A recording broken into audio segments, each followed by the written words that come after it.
Bismillahirrahmanirrahim.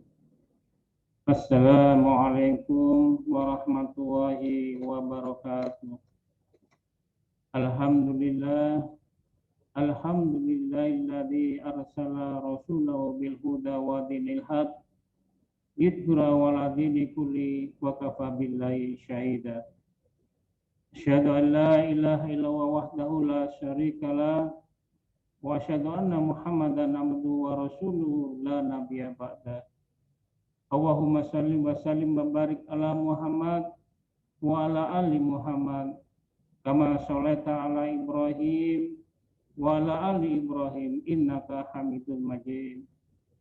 Qala wa ta'ala bil Qur'anil aziz, a'udzu billahi minasyaitonir rajim. Bismillahirrahmanirrahim. Ya ayyuhalladzina amanu kutiba alaikumusiyam kama kutiba alal ladzina min qablikum la'allakum tattaqun. Para hadirin pemirsa yang dirahmati Allah, pertama-tama marilah kita panjatkan puji syukur kepada Allah Subhanahu wa taala karena pada hari ini kita masih diberi kesempatan untuk hidup oleh Allah.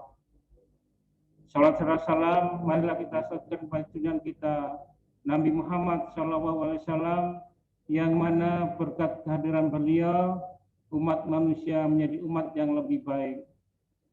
Para hadirin jamaah yang berbahagia, ada suatu cerita, konon di negeri, di wilayah Jazirah Arab, yang penduduknya sebagian besar beragama Islam, setiap tahun sebagian warganya melaksanakan ibadah haji.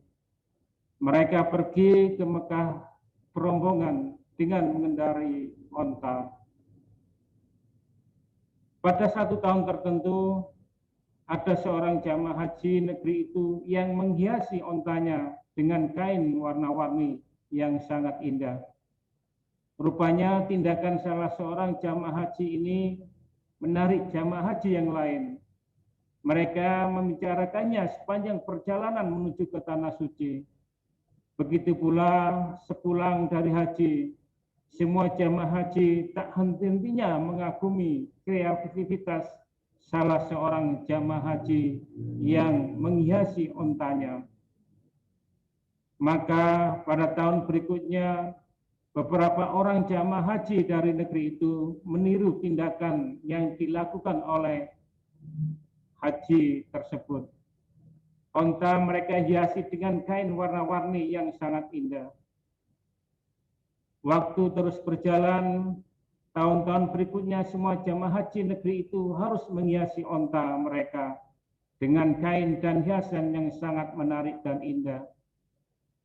Dan setelah beberapa puluh tahun kemudian, perjalanan haji itu tidak ada lagi. Kini yang ada di negeri itu hanya ada lomba menghias onta. Para hadirin pemirsa yang dirahmati Allah, dalam kehidupan ini setiap kegiatan yang kita lakukan pasti punya tujuan utama. Ini yang menjadi hal penting dari tindakan itu.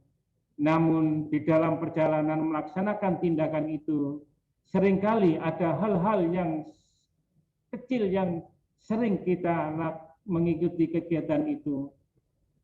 Sayangnya kegiatan sampingan itu tanpa disadari bisa melupakan kepada tujuan utama dari kegiatan yang kita laksanakan. Para hadirin pemirsa yang dirahmati Allah, masih ingatkah kita sewaktu duduk di sekolah SMP, mungkin guru memberikan tugas individu ataupun tugas kelompok. Kalau tugas kelompok biasanya kita berkumpul di salah seorang teman kita, dan biasanya sembari mengerjakan tugas kelompok itu kita mengadakan acara untuk meramaikan suasana. Di antaranya kita bisa mengadakan rujaan atau makan-makan kecil bersama-sama. Tetapi anehnya banyak di antara kita yang sangat menyukai kegiatan sampingan itu, dan bahkan larut malam kegiatan sampingan itu sampai lupa akan tugas yang harus dikerjakannya. Para hadirin pemirsa yang dirahmati Allah, Rupanya kejadian semacam ini tanpa kita sadari telah merambah wilayah ibadah, wilayah ritual kita kepada Allah Subhanahu wa taala. Banyak kegiatan sampingan yang seringkali timbul dari ibadah-ibadah ritual yang kita lakukan. Anehnya, kegiatan sampingan ini seringkali lebih banyak memenuhi isi dari kepala kita. Dan akhirnya tanpa kita sadari hal itu bisa melupakan tujuan utama ibadah yang kita lakukan. Para hadirin pemirsa yang dirahmati Allah, setiap kali mendengar kata puasa Ramadan, apa yang muncul di kepala kita? Ada cukup banyak jawabannya. Mungkin kita berpikir, bagaimana nanti kita lebaran? Bagaimana nanti kita kalau mudik? Bagaimana kalau kita mengadakan buka bersama? Atau kita berpikir, apakah kita nanti ada THR atau tidak? Dan itu terbenak di pikiran kepala kita. Mari, bukankah itu semua adalah beberapa hal sampingan dan ibadah puasa yang kita lakukan di bulan Ramadan ini? Tetapi mengapa hal-hal yang satunya pelengkap itu malah mendominasi pikiran kita? Seharusnya tujuan utama puasa Ramadan itulah yang paling kita prioritaskan jika kita ingin puasa kita ini berhasil. Para hadirin jamaah yang dirahmati Allah, puasa Ramadan yang kita laksanakan ini mempunyai tujuan yang jelas. Dan ini sudah tersirat dalam Al-Quran surat Al-Baqarah ayat 183. Ya ayyuhalladzina amanu kutiba alaikumusiyam kama kutiba alal ladzina min qablikum la'allakum tattaqun. Jadi tujuan puasa kita adalah agar kita bertakwa. Maka seharusnya seorang yang berpuasa selalu menjaga konsentrasi pikirannya agar senantiasa puasanya sesuai arah yang kita lakukan, yaitu menuju ketakwaan. Puasa yang kita mengantar pelakunya menjadi pribadi yang mengikat ketawaannya adalah sebuah kesia-siaan belaka. Rupanya jauh-jauh hari Rasulullah sudah mengingatkan pada kita, berapa banyak orang berpuasa yang tidak mendapatkan apa-apa kecuali lapar dan dahaga saja.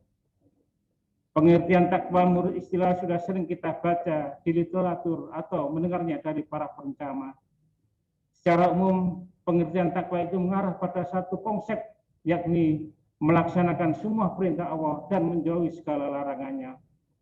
Maka seorang yang berpuasa hendaklah selalu merenung apakah puasa yang dilakukannya membuatnya semakin mampu melaksanakan perintah Allah atau menjauhi larangan Allah. Dengan memegang definisi takwa seperti di atas, maka menjadi mudah untuk mengukur apakah puasa yang kita lakukan berhasil atau tidak. Ini akan terlihat setelah ibadah puasa Ramadan berlalu. Apakah puasa kita ini berhasil atau tidak? Untuk itu para hadirin pemirsa yang dirahmati Allah, setelah puasa ini, apakah kita melihat diri kita ini, apakah menjadi orang yang lebih baik atau tidak? Dan apabila kita berhasil, mungkin ada peningkatan-peningkatan yang kita lakukan. Mungkin kalau dulu kita sholatnya bolong-bolong, setelah puasa ini kita aktif sholat sehari 5 kali. Dan mungkin ditambah lagi, kalau kita dulu sholatnya tiap hari di rumah bagi laki-laki, mungkin dengan setelah puasa ini kita aktif kalau terdengar suara azan pergi ke masjid dan melaksanakan sholat berjamaah di masjid. Para hadirin jamaah sidang yang dirahmati oleh Allah, memang yang namanya takwa ini sangat sulit, tetapi harus kita raih. Karena Allah sudah mengatakan kalau kita takwa kepada Allah SWT, pasti Allah menjamin jalan keluar masalah-masalah yang kita hadapi. Dan itu kita harus yakin. Kalau tidak yakin, tentu kita tidak akan menjadi orang yang bertakwa. Mudah-mudahan puasa Ramadan kali ini membawa kita ke jalannya Allah, menjauhi segala larang-larang Allah, dan kita menjadi orang yang bertakwa di kemudian hari. Para hadirin, pemirsa yang dirahmati Allah, ini yang dapat saya sampaikan. Apabila ada kata-kata saya yang kurang berkenan, saya mohon maaf. Dan semua ini dari Allah Subhanahu wa taala. Untuk itu saya akhiri, ihdinas siratal mustaqim. Wassalamualaikum warahmatullahi wabarakatuh.